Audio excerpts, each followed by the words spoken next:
Hi everybody, wherever you are all over the world. My name is Geoffrey Bundara. I'm coming on this channel from all the way from Tanzania. This is Mathematics Online Tuition, and today I'm gonna show you how to solve the quadratic equations by using the completing the square method. In starting solving these questions, you need to know that this is the simplest way of solving quadratic equations. And today I'll start by solving the equations which are having the coefficient of x squared 1. And then in the next video I'll show you how to solve another set of quadratic equations which are having the coefficient of x squared greater or less than 1. Now let me consider question number 1, part A. The equation is x squared minus 5x plus 6 equals to 0. The aim of this method, first of all, you need to understand that it is to make or to solve this equation by first making the left hand side expression to be a perfect square. I'm talking about this one, x squared minus 5x plus 6. This is the left hand side expression of this equation, quadratic equation, and this must be perfect square before you solve for x. Now you can check if it is a perfect or not first by using this formula for perfect squares. If the expression is a perfect square, you need to know that the value of b squared must be equal to 4 times a times c. Now check b. Our b is the coefficient of x, which is negative 5. So negative 5 squared equal to 4 times a is 1, which is the coefficient of x. Because there's no number, it means there is 1, times c, the constant, which is 6. Now if you square for negative 5, it will become 25 equals to 24.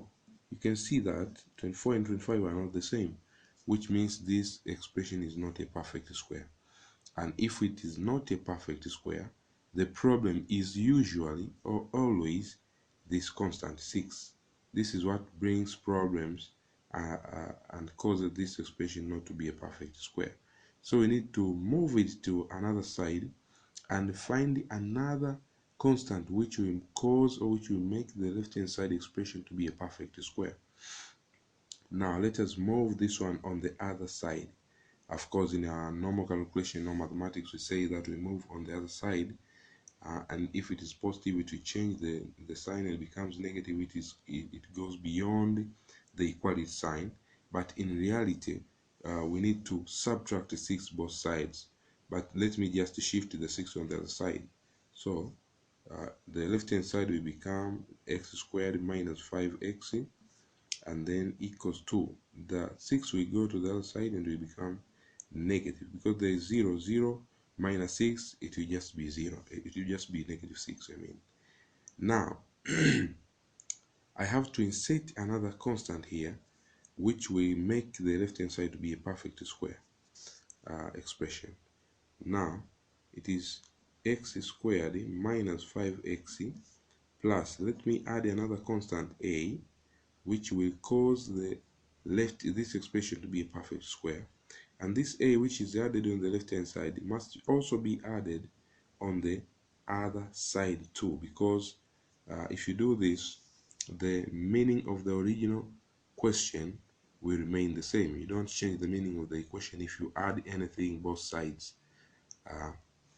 Now how do we find a? A is found by taking half the middle term and then you square it. Half the middle term and then you square it. Middle term, then square it. Now what is the middle term? The middle term here is 5x, negative 5x, and the constant or the coefficient of x, which is negative 5, take it and then multiply it by a half, which means it will be negative 5 times a half. It will be negative 5 over 2. Now if you square it, it will be 25 over 4. So this half of the middle term after being squared, it will give you 25/4. This is what must be added both sides. So we're going to add it into this equation. The equation will be x squared minus 5x plus 25/4 equals to negative 6 plus 25/4.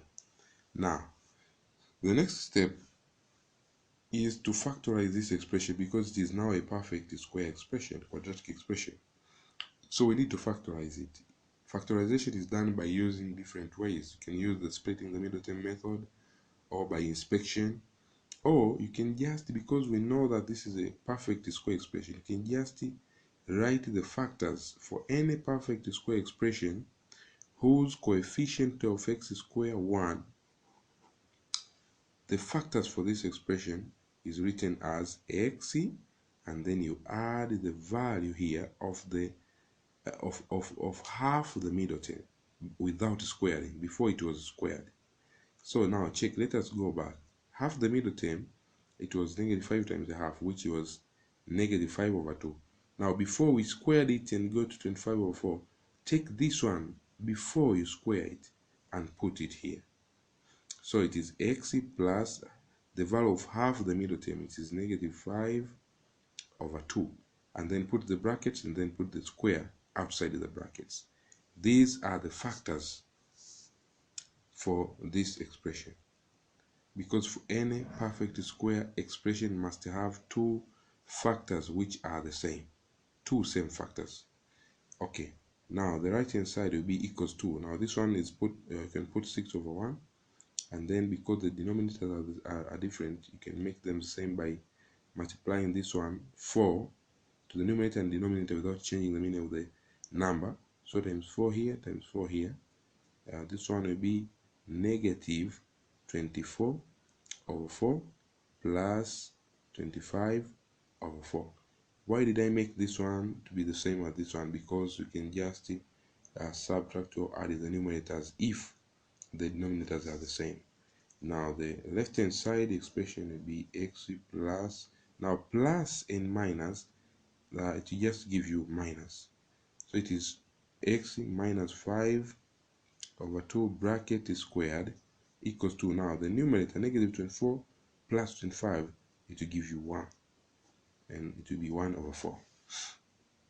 Now if you want to get the value of x, you need to insert the square root sign both sides, the left hand side and the right hand side. So we put the plus or minus outside here, because the factors, or the square roots of 1/4 can be positive or negative. Okay, the square here we cancel with the square root sign, so then the expression will be x minus 5/2 equals to, now the square root of 1 is 1. Remember we have plus or minus, so it will be 1 over square root of 4 is 2. So the new equation now is x minus 5/2 equals to plus or minus 1/2. Now we need to remain with x because this is what we are looking for. So we shift this number on the other side, negative 5/2. I want to move it here and insert it here before 1/2 plus or minus. Now the left hand side will be x equals to the right hand side. Now this is negative. If it goes beyond negative equality sign, it will be positive. So it will become positive 5/2 plus or minus a half. Now we have to consider now each sign, positive or negative, and in order to solve for x. So the x value is going to be found by taking 5/2 plus, we start with the positive term or positive sign, a half, or 5/2 minus a half. Can you see that? Now what is the result if you add 5 and 1 here? The result is 6. So you can see x now will be equal to 6/2. Or now see, if you subtract 5 and 1, because the denominators are the same, so you can just subtract 5 and 1. it will be 4. So here it will be 4 over 2. Now x equals to 3 or 2. Here we have the solution. This is very simple. It's the simplest way, and the answers are obtained in a very simple way. You can try. Just take the other examples. Example B, C, and D. You can just write them down and try to follow the solution. Make a follow-up on the solution. You can see that you can get the answers in a very simple way and in a very, very clear way. Thanks for watching. In the next video, I'm going to show you how to find the solution of the quadratic equations by using the completing the square methods, but the equations which are having the coefficient of x squared greater than 1. For example, if it is 3 or 2 or 5 or -6, whatever, how do we solve them? We're going to show you. Thanks for watching. God bless you. Welcome again. Thanks. Don't forget to subscribe. Don't forget to share it and like it. Thank you.